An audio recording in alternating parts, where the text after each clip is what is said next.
What's up, everybody? Brett here, and I'm back today casting some more Total War Warhammer 2.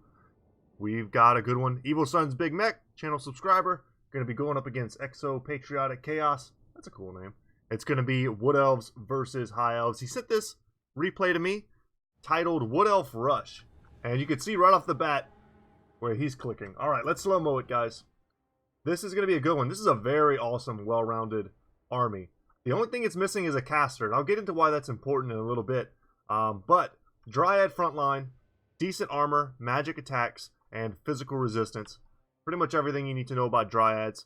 They are excellent at tearing up High Elf Spearmen. He's got a backline contingent of War Dancers, who I think he's got 3 of them in total. You don't want them to be your front line, that's for sure. They're pretty squishy as far as infantry goes. But they are absolute blenders in the right situations. And they're a really cool unit besides. They've got their physical resistance, but much, much lower armor, even than the Dryads. But they have the Shadow's Coil.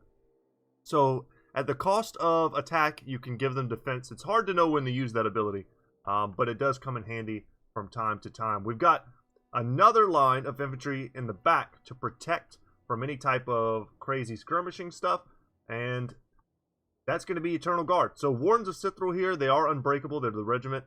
Oh no, these are not, my bad guys. I was thinking of the Winterheart Guards over here, which are the Eternal Guard Regiment of Renown with their cool blue color scheme. Those guys are unbreakable, but what we're looking at right here is the Wardens of Sithril, who are the Regiment of Renown Wildwood Rangers with the ability Guardians of the Wildwood. Not going to be relevant this game, unfortunately, as there is very little forest in which to fight, but they're still a very powerful anti-large unit. Out on the flanks, you'll notice we have one group of Deepwood Scouts with Swift Shiver Shards. Try to say that 3 times fast. It's pretty dang hard. And another group here. So they sacrifice range in exchange for this magical ammunition, these magical attacks that allow them to attack twice in a single shot. And then for the Hero Lord Corps, we've got a Waystalker. He's going to have his Arrow of Kurnos, which is going to be a big part of this game plan. Eye of Kurnos giving him missile damage buff. And then also we have the Glade Lord here with Prey of Anathrama as well as his own Arrow of Kurnos, which will be doing double duty this game. And before anything really goes underway, let's go and check out the High Elves. So they've got some Illyrian Reavers chevroned up on either flank. I like that choice. And it's going to be especially good because these Deepwood Scouts are somewhat vulnerable here out on the flanks. And alright, here comes the first Arrow of Kurnos. It looks like it's going straight for the Noble. See what happens. On his horse, he's a bit of a bigger target. He's kind of walking slowly. Let's watch his HP drop as the first missile hits. This is kind of interesting because for once it's in slow enough motion that I can kind of see exactly how much damage that did. About 500 damage on the first shot. That's pretty value. Not bad.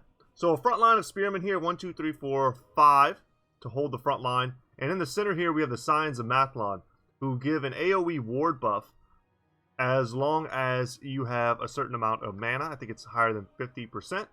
Very good.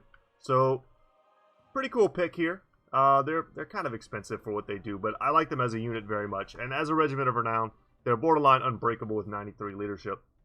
In the back line here, we have a pretty cool strategy, a pretty cool synergy here that I noticed when I previewed this game. We've got these 2 groups of archers with light armor here, and they're intentionally grouped together with this Handmaiden of the Everqueen. And what our High Elf player here is going to attempt to do as another Arrow of Kurnos goes to rain down. Oh, that's going to be brutal. Oh, that's going to drop him another 300, 400, about another 400 HP. And these Scions unfortunately took 9 deaths from that as these archers start to rain fire. What Teclis is going to do here, and Teclis is the Lord choice, he's pretty kitted out.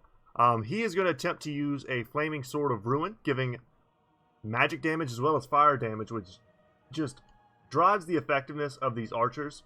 These very cheap, cost-efficient archers, their effectiveness is going to go through the roof when they're shooting at Dryads, Treekin, any type of tree man unit.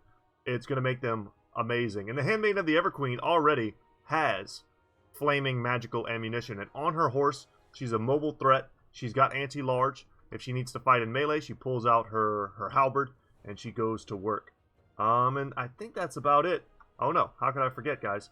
The Noble, of course, but then the Sun Dragon. A nice cheap option. The Sun Dragon gives you some mobile terror. Breath attacks are great.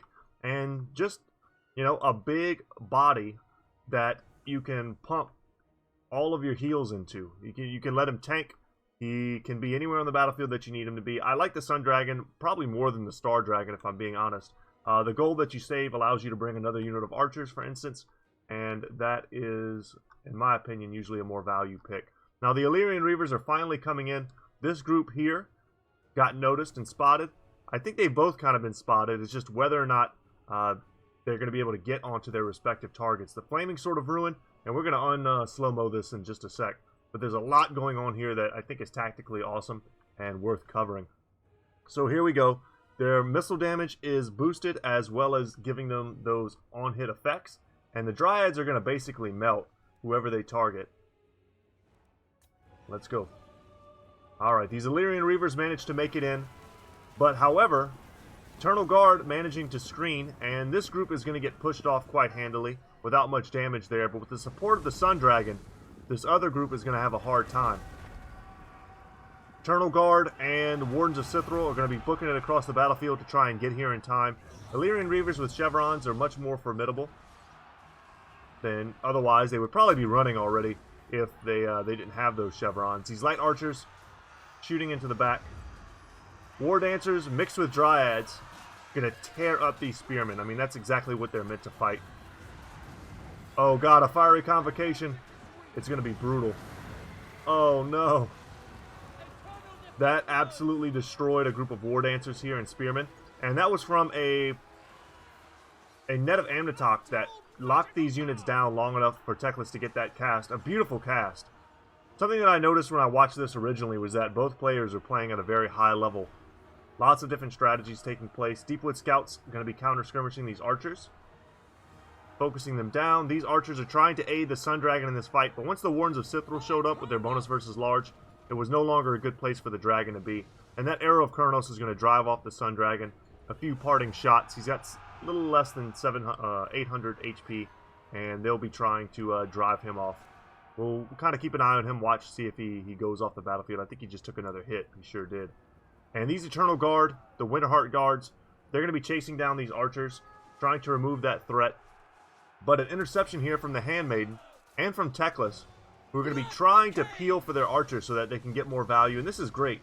Anytime a single entity forces an infantry blob, then your archers are going to get good value. They have no obstruction and they can just shoot straight in to whatever they want. Teclis up to 62 kills, mostly thanks to that amazing fiery convocation. And here we go. The front line is buckled. And the tide of Eternal Guard, War Dancers, Dryads, all going to be breaking through. The Noble did as good of a job as he could, but surrounded by Eternal Guard. That's not where he wants to be. Waystalker just sitting in the back here, only 15 kills. Preyeth and Ephraima going to be locking down these archers, making sure they can't run from the War Dancers. And that's their worst nightmare. These ladies are straight out of Braveheart. They charge in. They start cutting them up. And you'll see the balance of power is starting to shift. Now, one thing I wanted to go over really quick is that Teclis brought a pretty awesome scroll here. It's the Scroll of Hoeth, which reduces the power recharge rate and ability recharge in seconds for a spellcaster. And it's an awesome bring. So, if the Wood Elf player would have brought, you know, let's say a Lore of Life caster, or even going with something like an Ancient Tree Man as their lord, or a Lore of Beasts, some of the things that are kind of more prevalent in the meta right now, that single item would have countered that entire character almost completely. So, a bit of a like a head fake here from the Wood Elf player, not bringing any type of caster, instead going all in on the type of infantry needed to win this fight. And a good thing about the Wood Elves is a lot of their infantry is anti-large and has charged defense against large. So I would say the biggest counter to infantry blobs is to have lots of cavalry, certain types of monstrous units, but the cav options for the High Elves mostly, I would say Dragon Princes, your standard Dragon Princes, are quite expensive. And if you can't go wide, like how many Dragon Princes would it take to kill this many Eternal Guard, right? It would take a lot. And this much infantry is just so hard for the High Elves to deal with if you don't know it's coming. And expecting a well-rounded build, the High Elf player took a lot of different types of threats, and those Arrows of Kurnos are going to dumpster Teclis. Down he goes. He had the Potion of Troy popped, which gives him damage resistance and replenishes his hit points. But that's not going to be enough, as the balance of power was already starting to fail. And it was just really nothing but archers left. Yeah.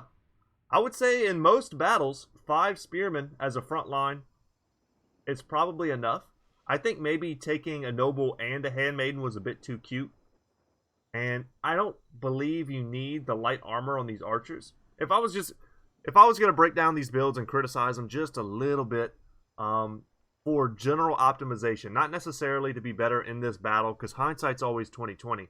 I could come up with all sorts of ways that would make this build better versus this build if I knew it was coming. But just purely optimization. I know it's fun to bring these types of RORs. I would probably just cut this for another spearman.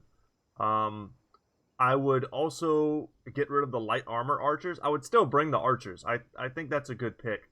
I would take away the chevrons on the Illyrian Reavers. And just from those few changes, and I would also probably dump one of these. And knowing what the strat here is, I would probably dump the noble. Or even just bring him on foot, perhaps. Just keep him next to Teclis as a bit of a bodyguard. Just that. Let's say we take him on foot. We lose the armor. He changes, the scions change to a standard spearman, and then lose the chevrons.